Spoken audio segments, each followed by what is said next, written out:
రాకేష్ గారు చెప్పండి, ఏమిటి ఫలితాలు ఏం విశ్లేషిస్తున్నాయి, ఏమి మీ పార్టీకి ఏ రకమైనటువంటి హోప్స్ ఇచ్చాయి లేదా నిరాశగా మిగిల్చాయా?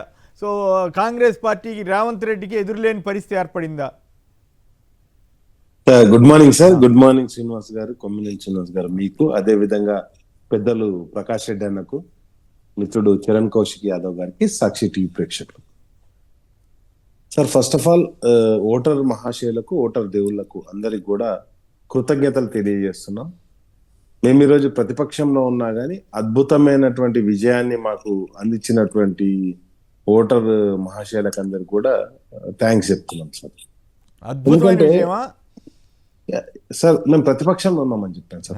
అంటే అద్భుతమైన విజయం అంటే కొంచెం పెద్ద ఎక్కువ ఊహిస్తున్నట్లు అవుతామో అని డౌట్ వచ్చింది. లేదు సార్, నేనేమంటున్నానంటే 721 వార్డులు మమ్మల్ని వార్డులు విజయం సాధించాం సార్. ఓకే, ఓవరాల్ గా నేనేమంటున్నానంటే ఈరోజు ప్రజలు కాంగ్రెస్ పార్టీని సంపూర్ణంగా విశ్వసించలేదని స్పష్టంగా తెలుస్తుంది.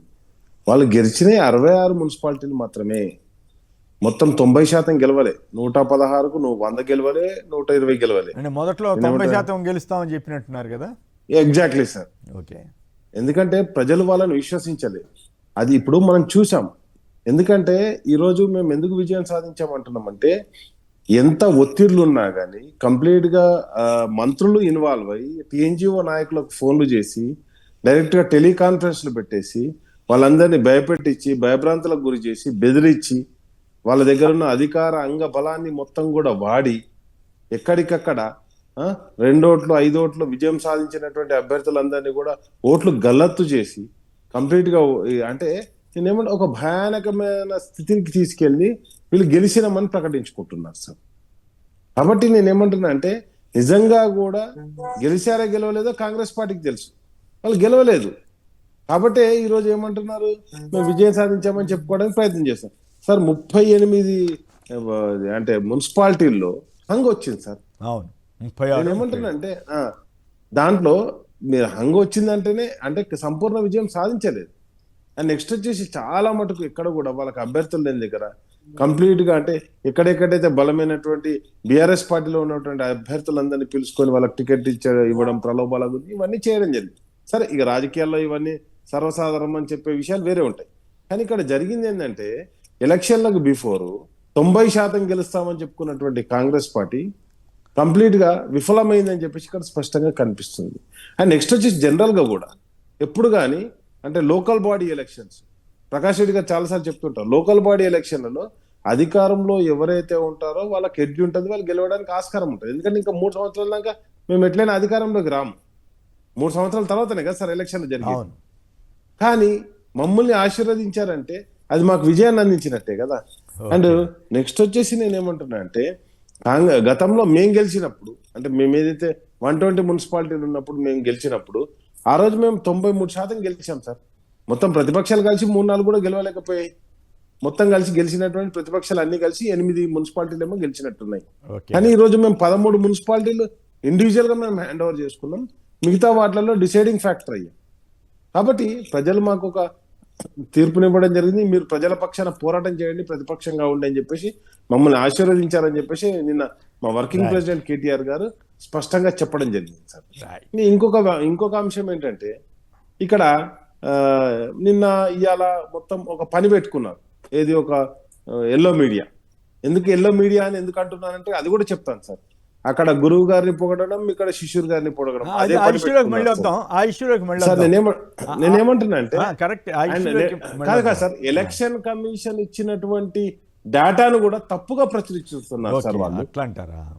ఎలక్షన్ కమిషన్ డేటాను కూడా తప్పుగా ప్రచురిస్తున్నారు. వాళ్ళు ఇష్టారాజ్యంగా రాస్తున్నారు సార్. నేను ఒక రిక్వెస్ట్ చేస్తున్నాను మీరు, ఎందుకంటే సీనియర్ పాత్రికేయుడు సార్. ఇప్పుడు ఎలక్షన్ కమిషన్ లో డేటా ఏదైతే ఉన్నదో దాన్ని అట్లాగే ఇంటర్ప్రెట్ చేసుకోవచ్చు, కానీ దాన్ని వక్రీకరించకూడదు. దాన్ని వక్రీకరించినప్పుడు అన్ని వక్రీకరణలే సార్. ఒకటి కాదు, 2 కాదు, ప్రతి ఒక్కటి వక్రీకరణే. ఏం చేస్తాం, అంటే మా ఉర్దూలో ఒకటి ఉంటది, మాకు చీలుడు అంటే భైసుడే అన్నట్టున్నది ఇక్కడంతా. గద్దె ఎగిరింది అంటే బర్రె ఎగిరింది అని రాస్తారు వీళ్ళు. గద్దె ఎగిరిందంటే బర్రె ఎగిరిందని రాస్తున్నారా? చీలుడే ఈ అంటే సా- భైసుడే ఈ అన్నట్టు సామెత అన్నట్టు. అచ్చమైన తెలంగాణ నానుడి బాగుంది. అదే అదే సార్, మాకు ఉర్దూలు ఉంటది అన్నట్టు ఒకటి. ఉర్దూ సామెత బాగుంది.